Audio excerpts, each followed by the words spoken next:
Hello, hopefully you can hear me today. Had some issues with my audio yesterday, so if you're jumping on, just let me know you can hear me. Hey Liz,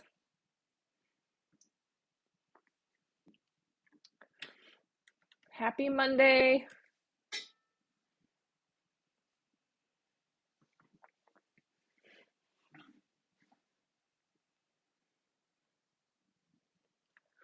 All right, so hey Becky.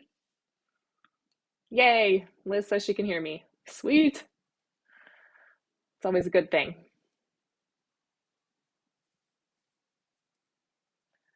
All right, see people jumping on now. So what I wanted to talk about tonight was I had asked for, yeah, Becky says loud and clear. Whatever you say, Becky. Hi guys. Um, was I had asked for some topics from you guys for the people doing our challenge right now, 21-day challenge.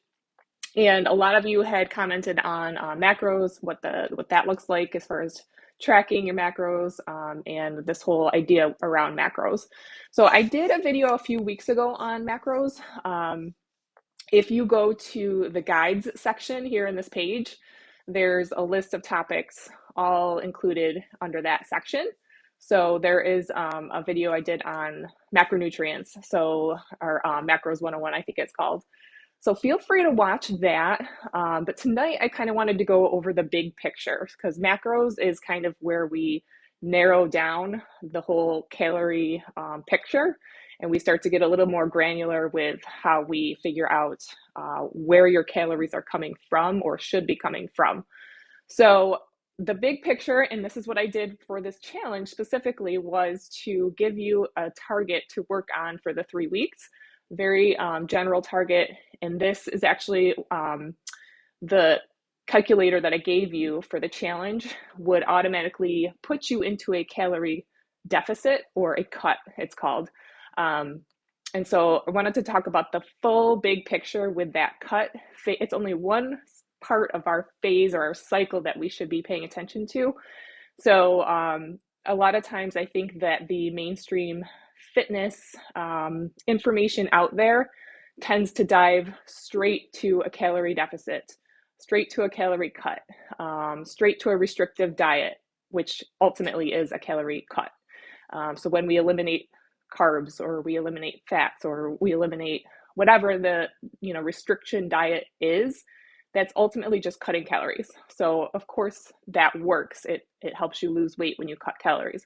However, the piece that's not being talked about is the fact that you can go too low, number one, and the fact that you cannot live there. So this whole idea of, you may have heard something called reverse dieting. I use it on my clients if it's needed, or depending on the time frame of their cycle, we will build it into their program as needed. So what that looks like is there's three parts to this whole calorie cycling thing that I'm talking about. So number one is that cut that I'm talking about, that reduction in calories. And how do you know if you're in a cut? You have to figure out, number one, what your maintenance level calories is. So do me a favor, drop a comment below if you've ever even heard of maintenance level calories, and if you happen to know what yours is. So I think a lot of people have no idea. And so it's a little shocking, especially for my under eaters out there, to tell somebody that they need to be eating more in order to lose weight. It does seem backwards, and a lot of times it can be frustrating to figure out and wrap your head around eating more to drop weight. But it may not happen super, super fast, and people don't like that. So I'm just going to be very blunt that it may take time, and you need a lot of patience to fix your metabolism, which is basically what reverse dieting is. So to figure that out, I have there's formulas out there. You can just Google it. But basically, the first part of the formula is, this is all based on your gender, your age, height, and weight. And that the first part of this is something called BMR, which is your basal metabolic rate. This is if you laid in bed all day and you needed calories to just stay alive, right?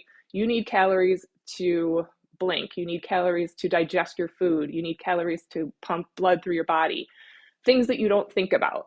So that's number one. So just to stay alive and functioning, that's your basal metabolic rate. And like I said, that's just a formula based on age, gender, height, and weight.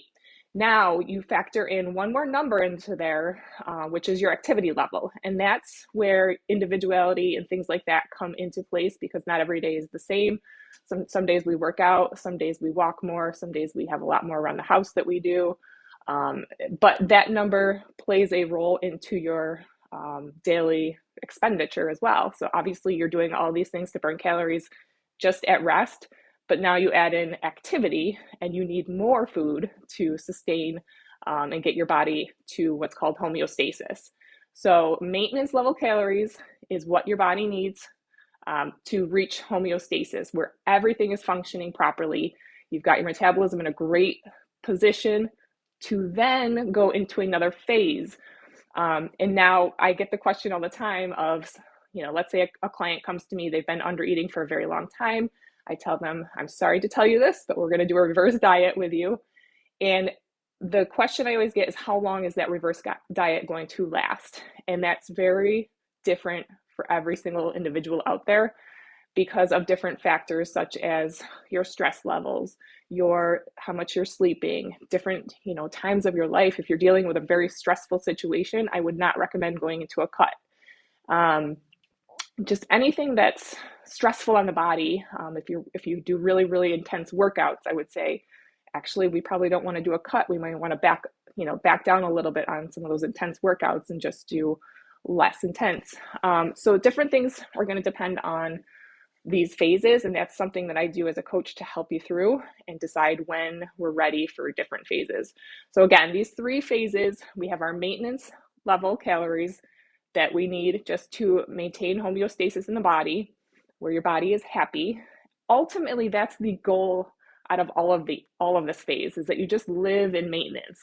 You've reached your goal. We don't want to do any yo-yo anymore, no longer. We don't want to be under eating forever. You cannot live in that deficit. It just does not do anything good for the body. And like I said, you just set the bar very low. You can't go any lower than that without some damage going on to hormones, to your metabolism, and just all of the things functioning together. So we've got maintenance, we've got then the reverse diet if you are an undereater, and we've got the cut where we're going to take you from maintenance down a little bit. And also within that cut, we want to figure out what's too low. We have a threshold. We don't want to go underneath that. So that's why I'm always a little sensitive when it comes to people telling me how much they're eating. And, I look at it and think that, they just aren't aware of the numbers that they need to be at to work on that maintenance level calories. So again, hopefully that helps you kind of understand the big picture, is that we are going to filter through some of these phases. Right now, if you're on the challenge, we automatically put you into a cut just because this is a 3-week challenge to hopefully build some, wins, automatically. So that's what the challenge is. It's a jump start. But I will tell you, if you come on as a client after the challenge, we have to take a hard look at, is a cut actually really appropriate for you to continue to have long-term success in your journey? And again, I always kind of tell people, we have to think of the big picture. We have to think of the long term. Living in a cut, living in a deficit is just harmful, and we can only go so low. So I hope that makes sense. Just again, comment below if you've never, if you don't know what your maintenance level is.